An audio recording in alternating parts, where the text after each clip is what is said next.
السلام عليكم ورحمة الله وبركاته. يلا نجرب نعمل احلى زبادي. هنعمل النهارده زبادي الفراولة. كنت عملت معاكم الزبادي السادة قبل كده. حبيت بقى اعمل زبادي الفراولة لان معظم اولادنا بيحبوا الزبادي اللي هو بفواكه. اعمله معاكم بسهولة جدا من غير جيلي ولا اي حاجة، بمكون يبقى موجود في البيت هنعمل بيه احلى زبادي فراولة. ليه تشتريه وانت بامكانيات بسيطة تقدري تعملي احلى زبادي في البيت بالطعم اللي انت بتحبيه؟ فيلا بينا نشوف الطريقة، توكلنا على الله. هحتاج لتر من الحليب الدافي اللي هو تقدري كده تلمسيه بايدك، ما يبقاش سخن قوي ولا بارد.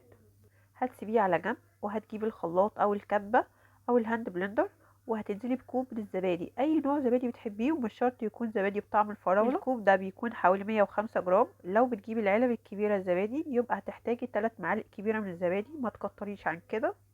هنزل عليهم بحوالي كوب من الحليب، هضربه بالهاند بلندر كويس جدا بالشكل ده، وبعد كده هنزل بيه على بقيه الحليب. انا مش هعمله كله بطعم الفراولة، هعمل جزء سادة وجزء بطعم الفراولة. بالمخفق اليدوي هتقلبيهم مع بعض كويس جدا. بعد كده هتنزلي بيهم في اطباق، في كوبايات، اي حاجة متاحة عندك. ممكن تنزلي بيهم كلهم في طبق واحد كبير، او الكوباية دي هعملها سادة خالص لان الكوباية دي هي اللي هستخدمها لما اجي اعمل زبادي مرة تانية. تقدري تضيفي اي نوع مربى متوفر عندك. اولادي بيحبوا الفراولة جدا فهضيف مربى الفراولة. عايزة اقول لكم المربى دي كلها قطع فراولة وانا اللي كنت عاملاها. هسيب لكم طريقتها في صندوق الوصف لو حابين ترجعوا لها. فراولة. جوجو بتقول لكم فراولة. بس ان هي الصدى الصوت كل ما بقولها هي بتقولها.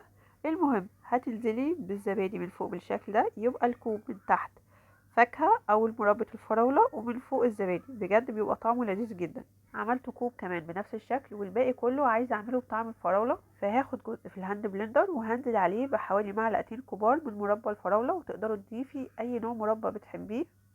هتضربيه بالهاند بلندر كويس جدا. انا حسيت ان اللون ضعيف شويه فحبيت ادعمه، فضفت لون بيك، الوان طبيعيه طبعا، نقطتين 3 بالكتير، وهتضربيه بالشكل ده. هنزل بيه على بقيه الحليب او الزبادي وهقلبه كويس جدا. عايزه اقول لكم يا ريت تكون الخطوات بتاعتكم سريعه شويه عشان الحليب يفضل دافي معاكم وما يبردش. بالمخفق اليدوي هتخفقيه كويس جدا بالشكل ده عشان المكونات كلها تمتزج. وبكده الزبادي الفراولة بقى جاهز معانا. النقط الصغيرة دي بتاعت قطع الفراولة لما اتضربت بالهاند بلندر. فضل شوية كمان، عملوا لي حوالي نص كوباية، يعني بلتر من الحليب عملنا كمية كبيرة من الزبادي.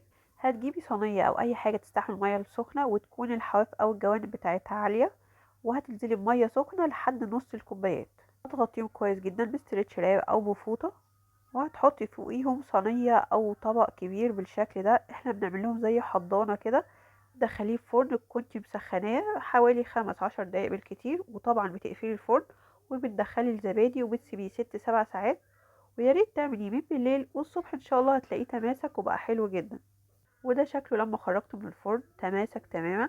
مهما اقلب فيه متماسك جدا، ما تقلقوش، وبجد خطير جدا مظبوط قوي. ولو بتحبي الزبادي يكون مسكر ممكن تضيفي سكر وانتي بتعمليه او تزودي المربى. بعد ما بتخرجي الزبادي من الفرن بتحفظيه في التلاجة، وبعد كده بتاكلي احلى زبادي. زبادي بيتي انتي اللي عاملاه بنفسك، والطعم بجد خطير، احلى من اللي انتي بتشتريه من بره كمان. اتمنى تجربوا الطريقه وانتظروا مني وصفات رمضانيه كتير. أسيبكم في رعاية الله وحفظه، والسلام عليكم ورحمة الله وبركاته.